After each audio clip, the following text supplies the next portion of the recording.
Hello, good evening. The First Minister, Nicola Sturgeon, is arriving in China today at the start of a 5-day tour promoting Scotland. Scottish exports to China have been rising sharply. Here's our political correspondent, Glenn Campbell.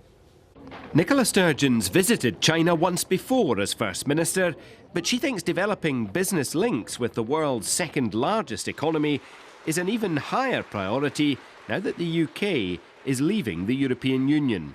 Yes, I think in the wake of Brexit, visits like this are even more important. Exports to China from Scotland have grown at a faster rate than exports to any of our other trading partners. So there's a bedrock of success there to build on.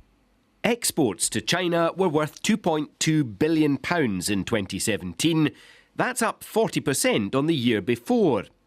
And growth is driven by Scottish food and drink, for which there is an increasing appetite in China.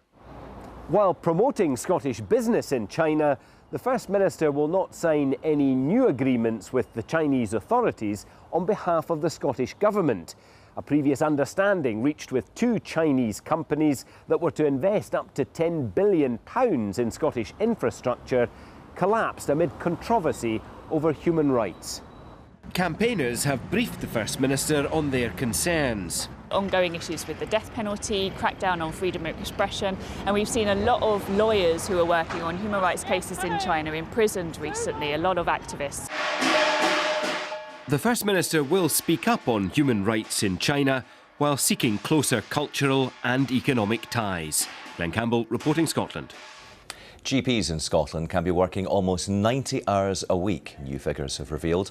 While 3/5 work 39 hours a week or less, there are 371 who are working at least 50 hours. The figures were released in response to questions from the Liberal Democrats, who say they're a worrying snapshot of the pressures that GPs are under. The Health Secretary, Shona Robertson, says the new GP contract will help to cut doctors' workload. Team Scotland athletes have been making history today at the Commonwealth Games. Swimmer Duncan Scott has now won more medals than any other Scot in a single Games. Rona McLeod reports.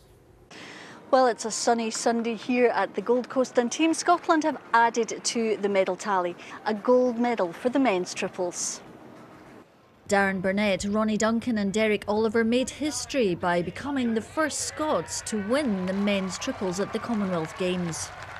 It's the greatest feeling in the world, to get a gold medal at any Commonwealth Games is special, to beat the Aussies in their backyard. It doesn't come better than that, Guys up front for me have been outstanding the whole event, and I just felt if they kept putting the balls in, it was up to me to play one or two big ones, and we've got a great three near the end, which just probably secured us the victory.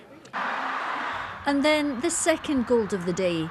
Duncan Scott is emerging as one of Team Scotland's stars of the Games. Here in the 100 metres freestyle, beating the South African World, Olympic and Commonwealth Games champion Chad le Clos. I was just getting in there and racing, and that's what I love doing. So I was really happy.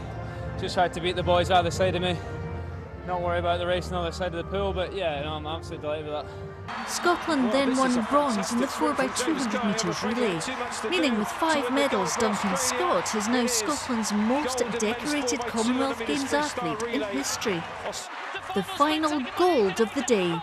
That's how difficult it was. And an exhausted Mark Stewart could not have given any more in the 40 kilometres points race. So it's been a non-stop Sunday for Team Scotland here at the Gold Coast, winning 8 medals today. That was 3 gold, 1 silver and 4 bronze, making a grand total of 23. Rona McLeod, reporting Scotland at the Commonwealth Games. Football, and Celtic took another step towards their 7th successive title by beating Hamilton 2-1. Lee Griffiths scored the winner, putting Celtic 13 points clear at the top of the table. The Scots singer Katie Tunstall led a procession of thousands for the 20th New York Tartan Day Parade yesterday. Around 3,500 people marched up 6th Avenue, led by the singer who was named the first female Grand Marshal of the parade. And now Judith Ralston has weather forecast. Thank you very much, Graham. A very good evening to you. Well, we did see some sunshine today across eastern Scotland. One of our weather watchers sent in this picture from Carnoustie on the east coast. So a quiet start to the working week. Any showers we are seeing at the moment will tend to die away. Then a predominantly dry night with some clear spells, although rain lying across Shetland will sink into Orkney and the far north. It's showery rain during the course of the overnight period with a fresh breeze across Shetland. Lighter winds across the mainland, and with those conditions we'll see some fairly extensive mist and fog forming, particularly down towards the southwest corner. Lows typically 4 or 5 Celsius, a few degrees lower through sheltered parts of the northeast. So that mist and fog could be an issue first thing tomorrow, again down towards this southwest corner. A predominantly dry start, some brighter sunny spells, and that rain lying across the far north does clear away, although cloud will continue to linger here. Tomorrow we'll see highs of around 12 or 13 Celsius, a few afternoon showers breaking out, always cooler on the east coast itself, where we'll see more in the way of cloud generally. Any showers dying away tomorrow evening, then largely dry, and then on Tuesday we'll see a weather front pushing up from the south, bringing some outbreaks of rain, but staying dry in the far north. That's your forecast. And that's all for now. Our next bulletin is just after the 10 o'clock news tonight. From all of us on the team, have a good evening. Bye-bye.